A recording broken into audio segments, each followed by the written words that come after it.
Welcome to the trip planning and safety component of the Pika Patrol Community Science Trip Leader Training.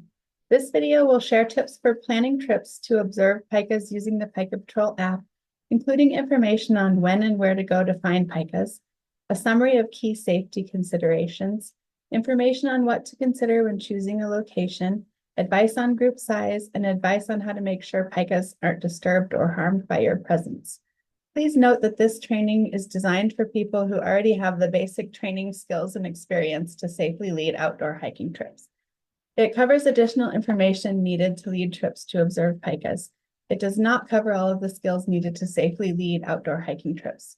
You are responsible for making sure that you have the necessary skills to lead outdoor hiking trips and ensure the safety of your participants.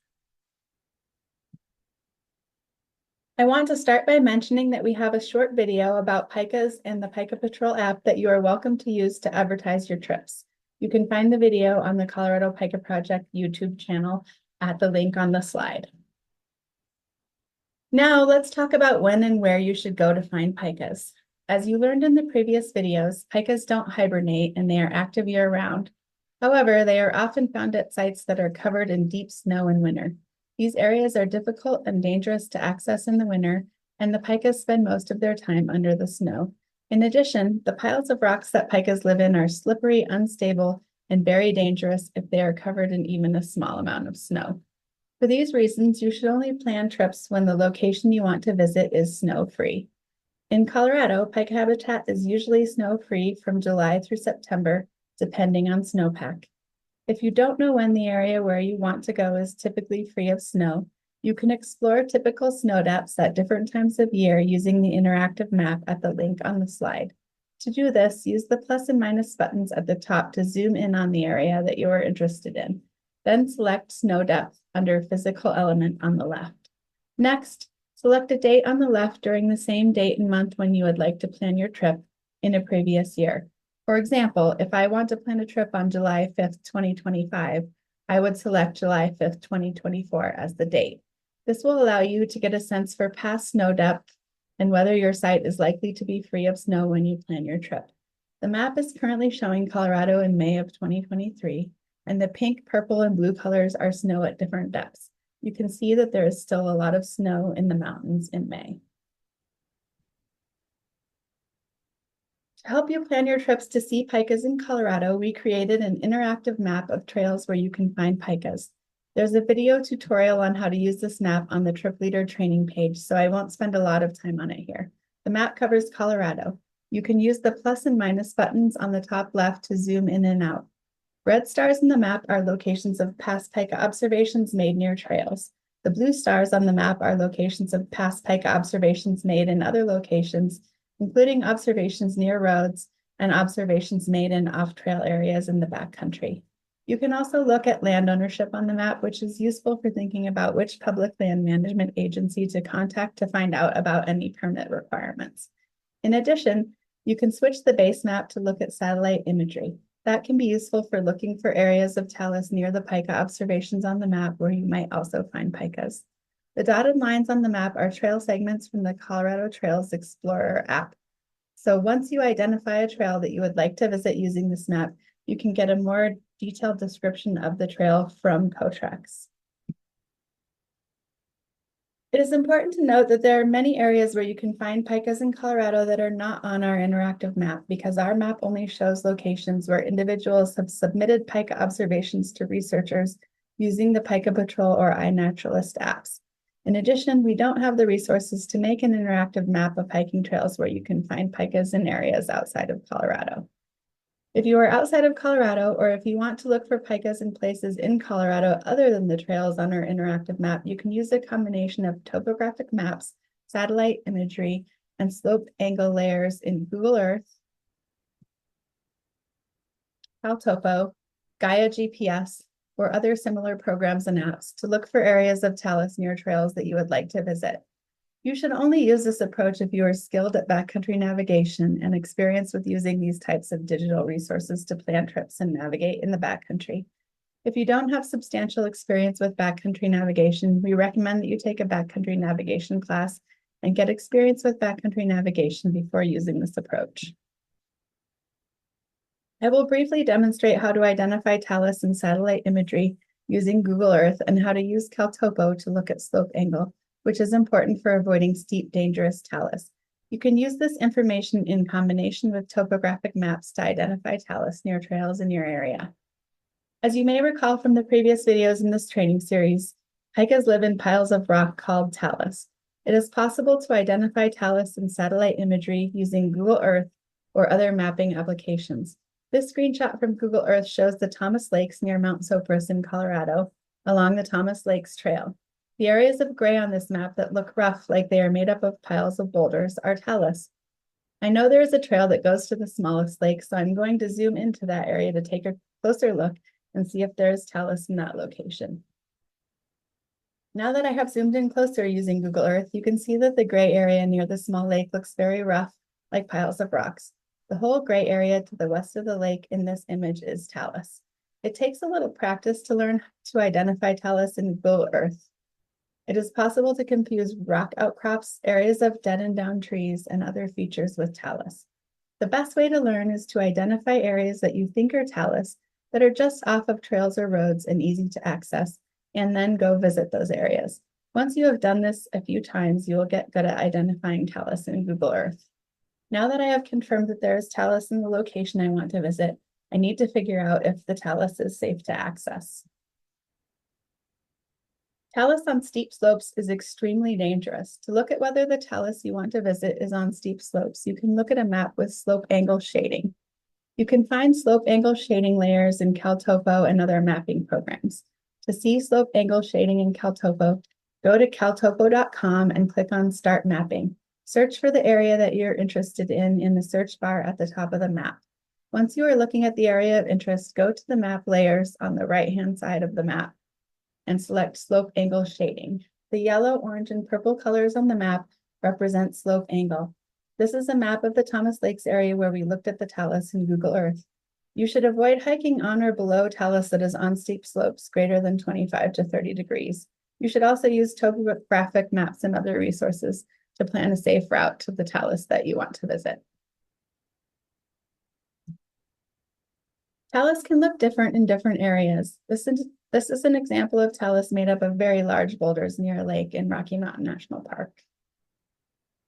Talus can be different colors depending on the type of rock that makes up the talus. This is talus made up of rocks of various colors. The areas that look rough and rocky are talus. The areas that look smooth are dirt. This is talus on Red Mountain near Gypsum, Colorado. Talus can also be in small patches in the forest. This is a small patch of talus in a forested area near Norrie, Colorado. Now that you have some information to help you find pika habitat, let's move on to talking about key safety considerations. I am going to talk about key safety considerations that are particularly important to consider when leading trips to observe pikas. I am not going to cover all of the risks and safety procedures you should consider when you are leading outdoor hikes. Pika habitat in Colorado is typically between 8,000 and 14,000 feet in elevation. At high elevations, trip participants are at risk of altitude sickness. Make sure that you can identify the symptoms of altitude sickness and that you know how to treat altitude sickness. If you or your participants have a headache, nausea, or fatigue, assume you have altitude sickness and descend immediately. It is critical to detect altitude sickness early before it becomes deadly. Make sure your participants feel comfortable telling a trip leader if they feel unwell and act quickly if anyone has symptoms. You should expect and plan for afternoon thunderstorms in the mountains, even if the forecast doesn't indicate that there will be afternoon thunderstorms. Lightning in the Alpine can be deadly. There are 5,340 lightning strikes per day in July in Colorado, and lightning is one of the top causes of death for people hiking in alpine environments. Storms can be unpredictable and move in very quickly. When hiking at high elevations, it's a good rule of thumb to be back at your vehicles by noon to avoid afternoon thunderstorms. Hail and heavy rain can also be dangerous. Check the weather the evening before your trip and cancel the trip if there is inclement weather in the forecast. If you see a storm approaching while you are hiking, descend immediately. Talus is often made up of rocks that have fallen off cliffs and landed in a pile. In the photo on this slide, you can see that there are cliffs above the talus. Rocks are constantly falling off of these cliffs, and there are frequent rock slides where large areas of loose talus slide downhill. Rock falls and rock slides can be more likely to occur after rain or snowstorms when the cliffs and talus get wet. It is important to avoid standing below cliffs or steep slopes covered in talus, and to avoid crossing talus that is on steep slopes. Walking on talus is inherently dangerous. Each individual rock in the talus can shift and cause a person to fall onto sharp rocks or be pinned in between large rocks and get badly injured. In addition, if the talus is on a slope, it is possible for the whole slope to slide. It isn't necessary to walk on talus to make pika observations. Most pikas live in the rocks at the edge of the talus near meadows or other vegetation. You can stay in the meadow and observe pikas and pika sign from outside the talus. If you do walk on talus, take care to place your feet carefully and test each rock before you put your weight on it. In addition, keep your weight centered on 2 rocks at the same time with each step, since a single rock can shift easily. You might also consider recommending that your participants wear gloves to protect their hands from being injured if they lose their balance and catch themselves by grabbing a sharp rock. Everyone should be aware of where others are when in the talus, and make sure that others are not in the path of any rocks that may be dislodged by your movement. Another potential risk is getting lost or getting into dangerous terrain. It is best to visit talus that is close to trails, as off-trail hiking substantially increases risks. Make sure you have the backcountry navigation skills necessary to safely navigate to the location you want to visit and to safely get back to your vehicles. It's critical to give a thorough safety talk to participants before you begin hiking, covering all of the relevant risks and safety procedures for your trip. Make sure participants understand the risks and safety procedures and feel comfortable informing trip leaders if they feel unwell or unsafe at any point during the trip. Always prioritize your safety and the safety of your participants. Trips to record pika observations using the app are best suited for adults and minors 12 years of age or older, accompanied by a parent or guardian. It is important to have a plan for what you will do in case of emergency.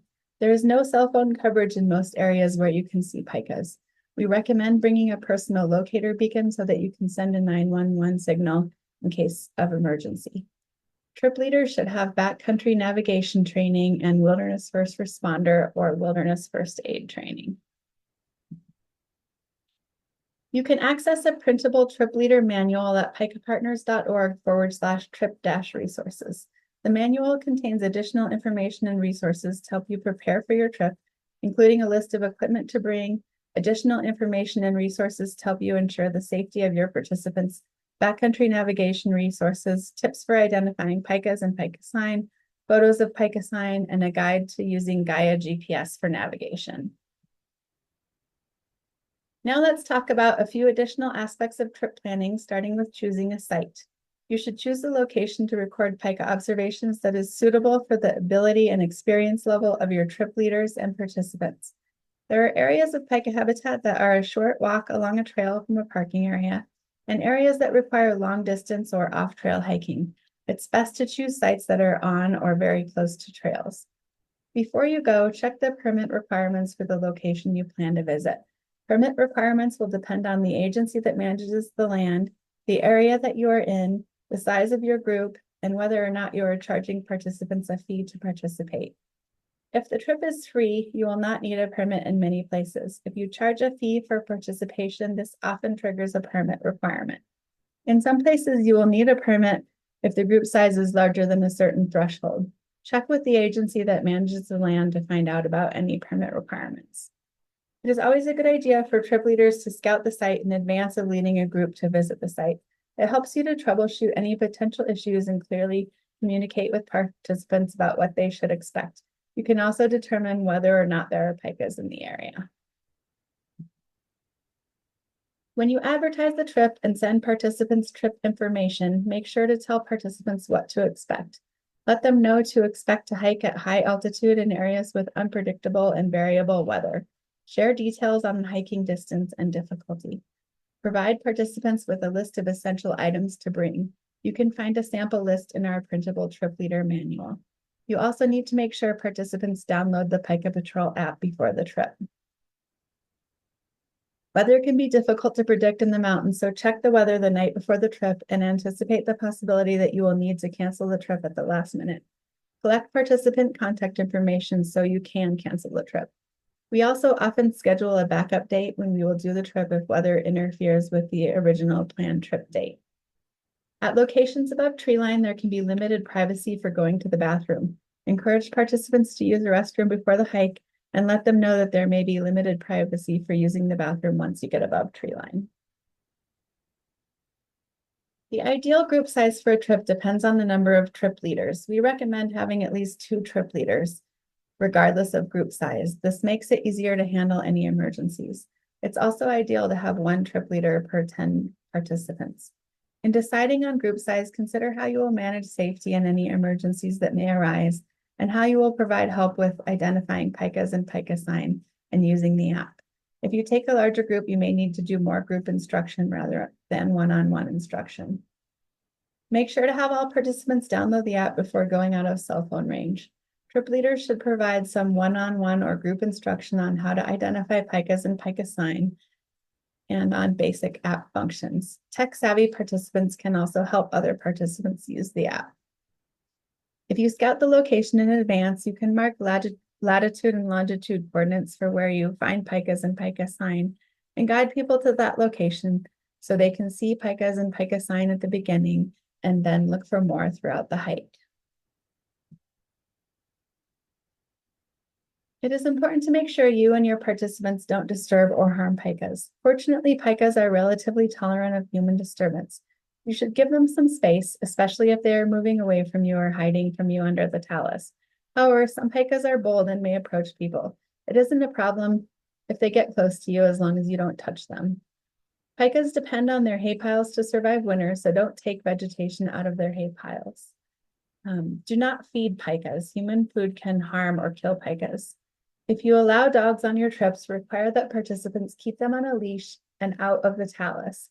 If participants have domestic rabbits, they should follow our guidelines for preventing the spread of rabbit hemorrhagic disease virus between domestic rabbits and pikas, including disinfecting their shoes. You can find the guidelines under resources on the training webpage. Finally, use leave no trace principles. Try to walk on rocks or dirt and avoid trampling the vegetation around the talus, and pack out all of your trash. Now that you have watched the series of training videos, we would love it if you would complete a survey to evaluate this training. Scan the QR code or visit the link on this slide to complete the survey. Your feedback will help us improve the training. After you complete the survey, we will email you links to all of the resources for trip leaders discussed in this video series, as well as some bonus resources not available elsewhere. Make sure to type your email correctly in the survey so that you will receive the email. If you have questions about the Pika Patrol app or the information in this video series, email staff@pikapartners.org. We hope you learned what you need to know to lead trips to record pika observations using the Pika Patrol app. Thank you for your interest in pika research and conservation.